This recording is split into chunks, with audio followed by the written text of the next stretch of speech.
Hey everybody, Kim here at Little Biz Resources. Sorry for the replay because I know nobody's on live yet because I didn't get the notification up. So let's see. Actually, I went to the wrong one.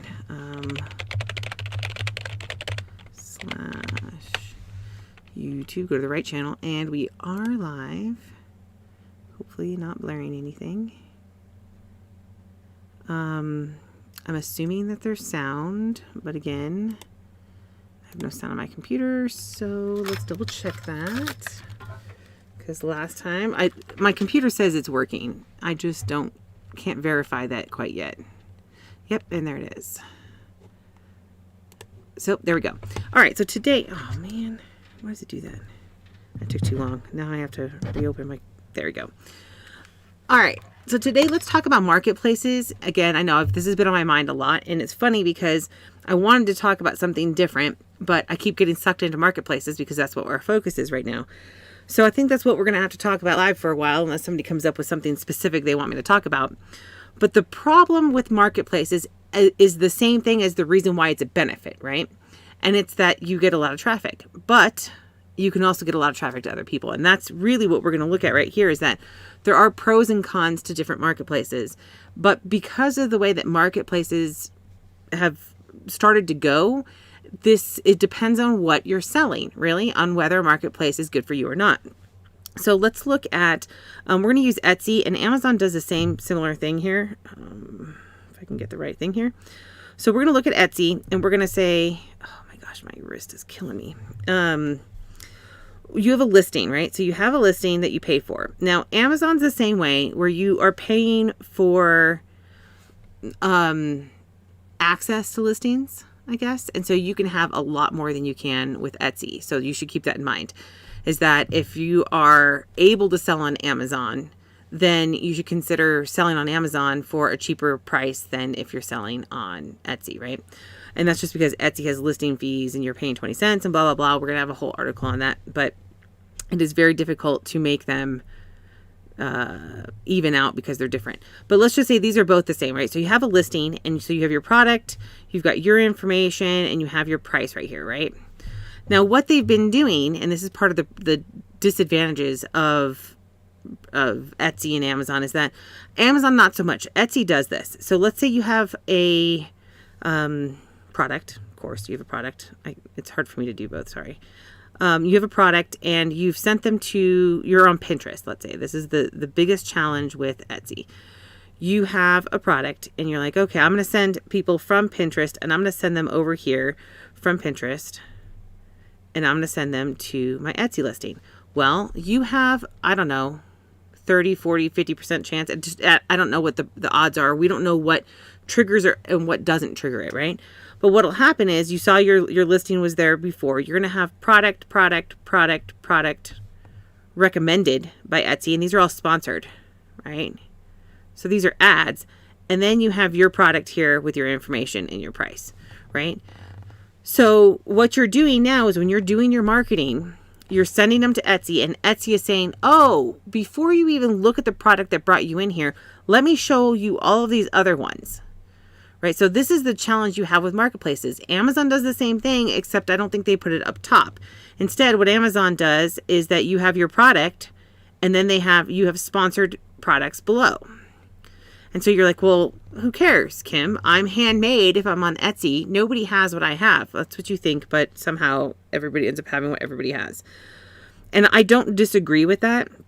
But what I can say is that what ends up happening is that somebody will find a product that is selling well, and then they will make something similar for cheaper. It's just the way the world works, right? And so it's great if you can offer something that's completely unique. Then it doesn't really matter, right? You're like, who cares? They're going to my listing and it's my product, et cetera, et cetera. But when it ends up being something like that everybody else is selling. So let's say you're doing, I don't know, on Etsy, the only thing you could do that everyone else is doing is a supply. Though I will say, my sister and I both have to laugh hysterically when we see these listings where they say they're handmade and they're coming out of China. And I'm going, of course they're handmade coming out of China. How do they get away with that though? Because that's the same company you would go to have them make in bulk for you, right? So it's really funny to us that it's like, yeah, technically it's handmade because somebody made it by hand, but it's still a large commercial operation. I know I heard something. Oh, hey, you forgot my Diet Coke. You forgot my Diet Coke. By the way, Mama. Yeah. I think I got triple pieces in gold. Very cool. It might not be possible. Oh, okay. All right, so I'm going to keep going, Cassandra. I'm live on the webinar. Can you give me a Diet Coke, please? Thanks. Please, thank you. All right. Okay, so on Amazon, that's what that says. Put it in English, and that's what it is. So on Amazon, the biggest challenge is, yes, you can have handmade products on Amazon, but you have got this element where, let's say that you're drop shipping, right? So let's say you're drop shipping, which you can't do on Etsy technically. I say that loosely. If you're doing print on demand, technically you're still drop shipping, but they say as long as you're in the design process and everything else. I will say a lot of print on demand companies are getting shut down on Etsy because it's not unique enough or whatever. I don't know. People are getting shut down left and right on Etsy for no reason. In fact, I was going through articles today. I found one, which I don't want to share it. It's out of a private group. It was at a group on Facebook, and it said that person had been selling on Etsy since the first year that Etsy existed. Okay. They've been selling tons and tons and tons. And they said all of the changes over the years have made it basically impossible for her to make a profit. And so she's leaving Etsy effective 2022, right? So she's shifting her to her own store. Now, there's a benefit to that, and we'll talk about that in a minute, but I want to explain to you the marketplace disadvantages and advantages, right? So if you are a sponsored listing and you're on the top of that other product and somebody clicks on yours and buys yours, that's obviously a benefit for you. But if it's your listing and somebody clicks off of it, that's a disadvantage, right? So you see where it can be both. But here's where you really start to go, should I be on a marketplace or not? And that is if you're driving traffic to a listing and you have something that everybody else is selling, right? And there are ways to make it so it's not the same thing as everyone else. But a lot of people, like on Amazon as an example, if you're selling something, you have your products, you have like widget, you have widget 1, and somebody else comes in and they're selling the same thing as widget 1. I have this exact problem, right? So I make my own. This is manufactured, branded by me, right? Well, somebody else in India came along and said, well, I'm selling that. And because I have been grandfathered into their trademark services, I don't have to prove that I have my brand, and I don't have it trademarked, right? But that's how they do it now, is if you want to have a brand, you're supposed to technically license it and everything else. And so this person comes in and they're like, oh, well, I sell the same product. I'm in India and I'm going to sell it for a lower price. It's actually the same price, but I don't charge shipping. They charge shipping. So it's the same price, $19.99, right? Now, a great thing is that they're not selling my product. There's no way they're selling my product because they didn't buy it from me, right? And so I know they're not selling my product, but there's nothing I could do about it other than they have a 1-star rating as a seller. So I'm hoping nobody will buy from them anyway. But somehow that listing the inventory keeps getting zeroed out by Amazon. It's really annoying me, especially since it's one of my better sellers.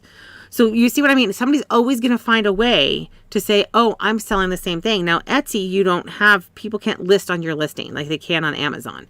So on Amazon, you can sell, and we're going to use a brand that's a little bit better example of this because it makes it easier if you're not manufacturing it, it makes it easier to explain. So let's say that you are selling a TV. I know nobody has rabbit ears anymore, but we're going to say you're selling a TV. Now your TV, let's say it's a Samsung, right? Actually Vizio, because I like Vizio better. Right now I like Vizio better. And I don't know, I've been kind of obsessed with Vizio for a while. So let's just say you're selling a Vizio TV, okay? And that is spelled correctly. You just can't tell. So now you say it's going to be a specific TV, right? It's whatever the model number is and everything else. So you're selling that. You're seller 1.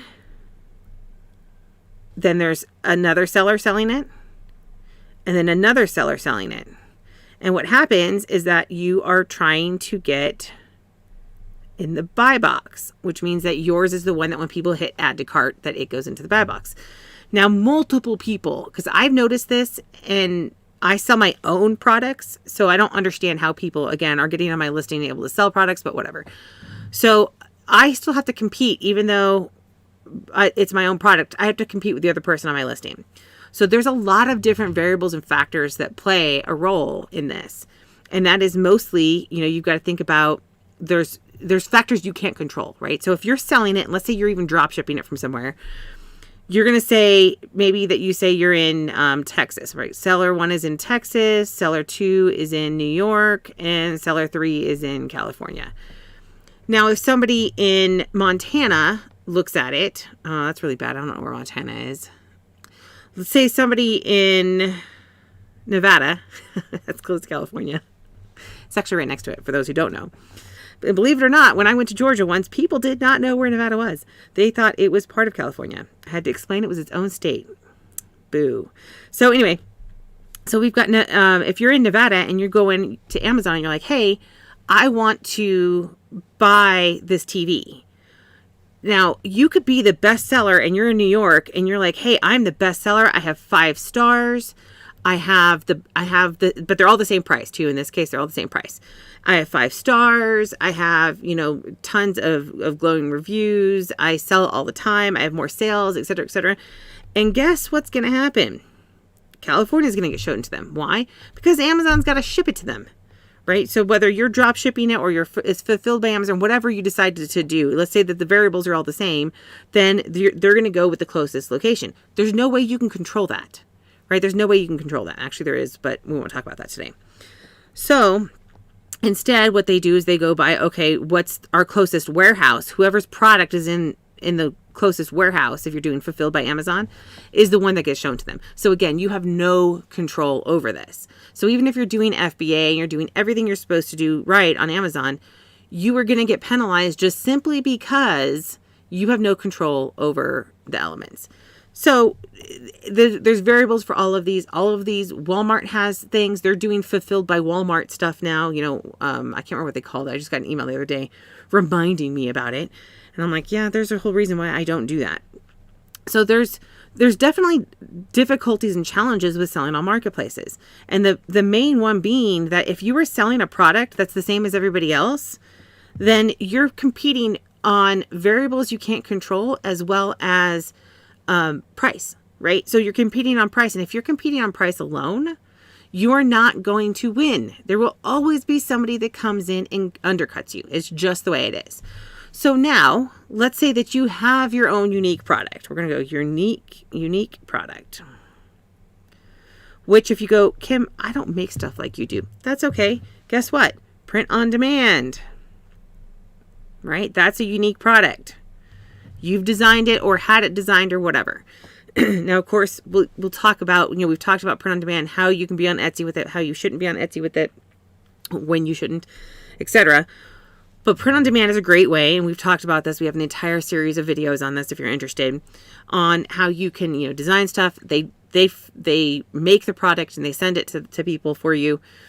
And it's unique enough. If you make it unique enough, then you could easily just set yourself apart simply because you have a nice design that people like and they want to buy it. Again, somebody will eventually come in and knock you off, but they'll steal your design or whatever, and it's just going to happen. So just accept it, move on with life. There's not much we can do about it. Unless you have a ton of money sitting in your pocket to hire a fleet of lawyers to go in and protect your stuff, you're just stuck with the challenges. But that's okay, because we just make more stuff, right? We just keep doing what we're doing, and eventually those people will go away because they can't sustain that. And even if they can sustain it, eventually somebody's going to catch them and they're going to get in trouble. So you've got you're using something like print on demand, or maybe you're creating a product like we do, you're doing handmade, whatever it is. That is one way that you can set yourself apart, right? Another way is to do something called, where you can bundle stuff. So let's say you don't sell unique items. And this is actually where I started. I didn't even know how to do this, and I did it. Oops, sorry. So I didn't even know how to do this process, and I did it naturally. And the reason why is because it gives value. And this is something that Russell Brunson talked about. He's from ClickFunnels, and he talked about in one of his books. I'll put a link in the description afterwards. I think I'll look at which book it is that it talks about it. And this is a really good idea, though. And I may not. Anyway, like I said, I did this naturally. So what happened was, when I learned about selling on Amazon, I said, okay, I'm going to do fulfilled by Amazon. And what am I going to do to make it cost effective. And the problem we were having was shipping. Guess what? It's gotten worse, right? Shipping just continues to be a problem. And we knew we needed to price the product so that shipping was included. And when you're doing FBA or fulfilled by Amazon, then they give you the price that they're going to charge you essentially, right? It's going to be a percentage and they're going to charge you their FBA fees, their fulfilled by Amazon fees and everything. And so you know those numbers and you can kind of work with it. Now, of course, I didn't know those numbers when I was going into it. I was kind of just going blind. But what I realized early on was that if I sold one ornament for $4 and then I charged $4 for shipping, I was charging $8 per ornament, right? And I was like, man, how can I get that cheaper? And I said, well, now if I charge $16 per ornament plus $4 shipping, we're now at, so 16 plus 4 is 20. My daughter's not here to do the math for me, right? But then there's 4 ornaments. So we're at $5 per ornament, right? And that was more realistic to me. People were already selling it for $8 plus shipping on there. But I was like, you know what? I want to get to a price point where I'm going to get a lot more sales. And so that's what I came up with. This was, of course, back in like 2013. So my prices are the same. They're going to have to change, right? They're going to have to change. I've already worked out making everything cheaper and doing everything else I can. And now all I have is, and I have to, pay a company to produce them now. So I'm like, yes, it's not going to happen. This price is going to go up as soon as I run out of inventory, which I don't know when that'll be because I keep finding more in my stuff.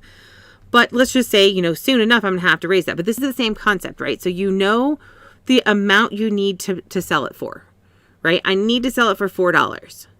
But my shipping costs are horrible. But for whatever reason, because, I don't know, 2 ounces and 4 ounces are the same. And, like I said, the difference back then was 5-10 cents to go up to like a pound. So for me, it was literally nominal to go for the shipping, and I could do 4 ornaments for the same price as 1 ornament. And it's not true anymore, but you look at these numbers and you say, hey, look, I have to have this price for the product, and look, shipping has to be covered. Now, this was for me to get free shipping, right? To be able to offer free shipping. So you don't have to offer free shipping. You can have it separate and everything else. But the whole point of this is if you start bundling, if you start doing the bundle, I'm trying to erase this, sorry. If you start doing the bundle, you're going to offer a unique product again, right? So now we're back to unique product because you're giving them value, right? And that's where if you can make it look it's a perceived value, of course, because the cost of the ornaments didn't change, right? All I did is put 4 of them together, and there were 4 different ones. I put 4 of them together and said, look, I'm going to put these 4 together and sell them together as a bundle. So that way, and of course I called them a set, but it's the same thing, right? And that's how I came up with a unique product. Now, mine again, still unique because they were my ornaments that I designed, but people have stolen them since then. And they still try to sell them individually. And I still do way more because I have a $20 for 4, and most people have 8 to 10 or 12 for 1. So these are just things that you should consider when you're selling on a marketplace, is how do you set yourself apart from the other sellers, right? You set yourself apart by offering unique things, either a unique product or a unique presentation of putting them together. Now, if you're like, hey, I don't really have that luxury and I'm working more on a funnel system, marketplaces may not be for you. In fact, number one thing that I look at is drop shipping. We're in Kibo, which is going to be coming up again at the end of January. And we're talking, hey, how do we use Kibo and put it into these marketplaces? You can't, unless of course it's our marketplace, because you can. And you can't because somebody else will always undercut you, and especially if the marketplace is driving traffic to other listings, right? So that's something just to keep in mind as you're going through. Now, I'm going to tell you one of the main advantages of a marketplace. Okay, we're going to talk about the main advantages of a marketplace and how you use this to build your business, right? All right, so main advantage is, and you probably guessed this already, traffic, right? Traffic. That's the main advantage of a marketplace, of most marketplaces, I should say. Ours will not be that to begin with. Eventually it will be, but we have a different advantage as well. So your main advantage is traffic. When people come into Etsy, So they enter Etsy and then they go to shops, right? They enter Amazon and then they go to listings, whatever the listing is. Now, I'll say that the difference between these that I would say is that shops is that people might buy more than one, because they already have, Etsy already has it in there. Hey, you want free shipping from this store? Get these 2 other listings from them and you'll get free shipping, right? Especially when you're the free shipping to 35 and over. So they already have that kind of built in. It's not perfect. It's not wonderful. I don't know how they pick the stuff that goes there because it's always random. To me, at least it looks like that way. Now, Amazon, on the other hand, they don't care who the listing is. They're going to upsell and cross-sell on their own, but it doesn't have anything to do with you, right? That's not even close to the right word.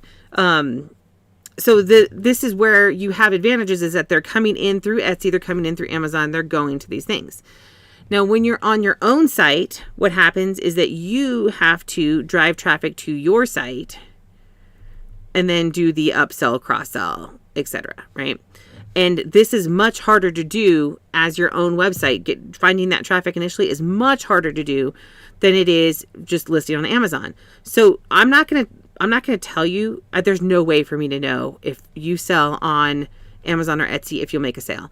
I was, along with the person that was complaining about being on Etsy from day one, somebody else talked about being on Etsy for 6 months before they made their first sale, right? There's no way for me as an individual to look at that and say, this is why, right? I don't know what the product was. I don't know what their pricing was. I don't know what their competition was. I don't know anything about that. So I cannot be the person that says, and nobody can really, that says, oh, here's why that happened, right? You can probably draw your own conclusions on your own products. And if you're selling something that is effective or that is in demand, then there's more likely a chance that you're going to be able to sell it regularly. But what I can say is that you need to be on multiple marketplaces. And then what you do is when you sell something, and each one has a different policy on this. But let's say that you are selling on Etsy, you are selling on Amazon, you are selling on, I think Bonanza is one. I don't know if Rakuten still exists or not. I saw somebody that had an integration with it, and I was like, wait, do they exist? And when I went to their website, it was like China. So I don't know what that was all about. But Newegg, let's say we'll do just a lot of these here. I know there's a lot more. Store Envy, right? Store Envy. We'll just put an S there for that. So let's say you're on all of these. You need to be figuring out ways to drive traffic back to your location. Now, I'm going to tell you, this is very, very difficult to do, right? This is really difficult to do. The biggest reason is you need to have integrations, right? You want to integrate your inventory and your orders and and other factors as well, right? You want to make sure that if you change an attribute somewhere, that it changes somewhere else. And in order to do that, it's integrations. I'm going to tell you that costs a ton of money, right? It costs a ton of money. So something that we are doing on our marketplace is that we are trying to make it so that if you want your own store, that's fine. You can still have your own Shopify or WooCommerce. Let's see, Shopify or WooCommerce. But if you're like, hey, I don't want to do this and I don't want to pay for all the integrations and everything else, then you can go to our marketplace. And you can, and this is not going to happen immediately. We're probably about 6 months out from it. So you come in beta for 6 months and then we'll turn on integrations sometime either in that 6 months or at the end of the 6 months. It just depends. It does cost us a lot. So we want to make sure everything's working and functioning before we turn it on. So then what we're going to do is we are now going to integrate with all of these. Well, as many as we can. Not all of them have the capability to permit integrations. Etsy is one of the biggest pains. Right, they have a whole messed up API. Nobody integrates with them. Zapier doesn't even integrate with them, right? And that's one of the largest integration companies out there, and they're super popular. And they keep saying, "Well, it's coming soon." Why? Etsy's API is a pain. However, we're not going through Zapier, so we do have a third party that we've been in talks with to hopefully make this so that it's a really easy integration system. But again, a long ways to that point. But what our idea is that, first of all, we're trying, and we're using a software that already exists. So we have to tweak it in order to get it to work. And one of the things is we're trying to make it, there will be no sponsored ads on your pages, right? No sponsored ads. Now, something that is on there as of right now that I'm working on trying to figure out if I can remove it is they have recommended products. So if you don't have any products in your store but one, it will recommend other products from other stores. And I'm like, that's frustrating and interesting at the same time. I don't know if that's going to be able to go away or not, but we're not going to have any sponsored ads whatsoever on your pages. So it's your listing, right? Your shop, your listing.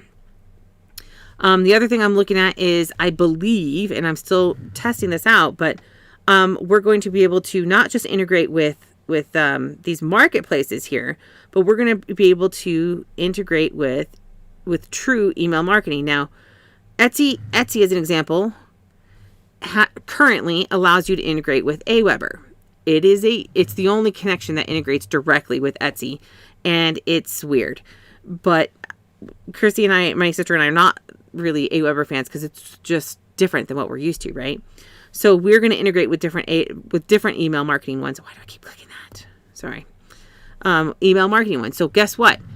Amazon doesn't let you do this, right? They have no email allowed. You're not even supposed to be able to get the contact information. In fact, I think when my FBA stuff goes out now, I might get a city, but I don't get any names, no phone numbers, nothing. And you have to pay a third-party platform to be able to pull that information out.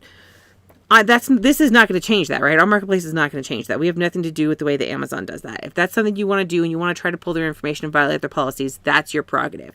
But what you can do, and these are always tricks because Amazon doesn't want you to drive traffic to your own website or anything, but what you can do is register for this, or hey, get a free supplemental whatever when you sign up here, things like that go with your product that you can't put on Amazon anyway, or you just don't, that you can then drive them back to your email marketing, right? So, or to even your shop, if you want to put them on your shop on our marketplace or into your regular shop. Now, of course, our marketplace will also integrate directly here to, Shopify or WooCommerce. And then we will, of course, have email marketing, and the shipping is a little bit sketchy because each one of these has their shipping in there, and we can do one shipping platform right now, but I don't know. I want to do a cheaper option, right? And we're trying to look at that, explore that as a cheaper option. So this is kind of where we're going with it. There are other things we want to do, like we want to be able to do print on demand, and there's a print on demand company that we work with. So we work with obviously Printful. We've talked about that one before, but there's another one that we work with that does like really good mugs, and they've expanded to some other products, and we like them a lot, and we want to be able to integrate them because they don't integrate with any of these, right? And we're like, well, if they can integrate with us, that would be awesome. So we want to be able to have it in our marketplace, and then you'd still be able to push it out to these other places as appropriate, right? And you don't have to be on all of these. If you don't want to be on any of these and you just need a place and you don't want to have to worry about hosting, and you want to be able to have help with email marketing and have the steps just to build your business, you could literally just be on ours. We'll be driving some traffic to it. We'll teach you how to drive traffic to your shop. And over time, of course, we'll get huge and massive, and we will not be a large corporation. We will not be a public company, I should say. We will not be a public company because that is not our goals. Our goals are to have a home for both buyers and sellers, so that, of course, sellers can come in, they can sell products and not worry about getting shut down for their policies or anything else. And yeah. All right. So I do not see any questions. In fact, I don't think I've seen anybody hop on, and that's probably partly my fault because I had to restart my computer right beforehand, and that messed it up. So I couldn't post the advance notice. So we'll get it sorted out eventually. It's just time, and it's holidays coming up, right? People are probably doing stuff. It's already the 16th. So anyway, if you have questions, if you have ideas, there's a link in the description where you can sign up for beta access to our marketplace, which will be coming in January. Don't know what day yet. Probably middle to end of January at the rate we're going right now. We've got a lot of things that we have to work the kinks out and get tested, get connected, etc. And then we'll announce beta access, which will be free for the first 6 months and extendable if you do the training and everything, which we're going to have training. We're going to have lots of different resources for you. So did you want to tell a joke or something? I want to tell, nobody's on, so it's going to be on the replay. So go ahead. What's a hot dog? What's a hot dog? Yeah. What is a hot dog? It's a dog that's hot. By the way, can I have a chocolate bar? No, you gotta eat dinner first. All right, just I guess I did. gotta go feed I my already- child. I just did. What'd you eat? Chicken. Oh my gosh, chicken. Rotisserie chicken. Okay, well that's what you're supposed to eat. All right. Well, thanks guys for coming on. For anybody who was on the replay, if you missed the questions or if you missed the day or whatever, you can hop into the Facebook group and ask questions. You can post them on the video.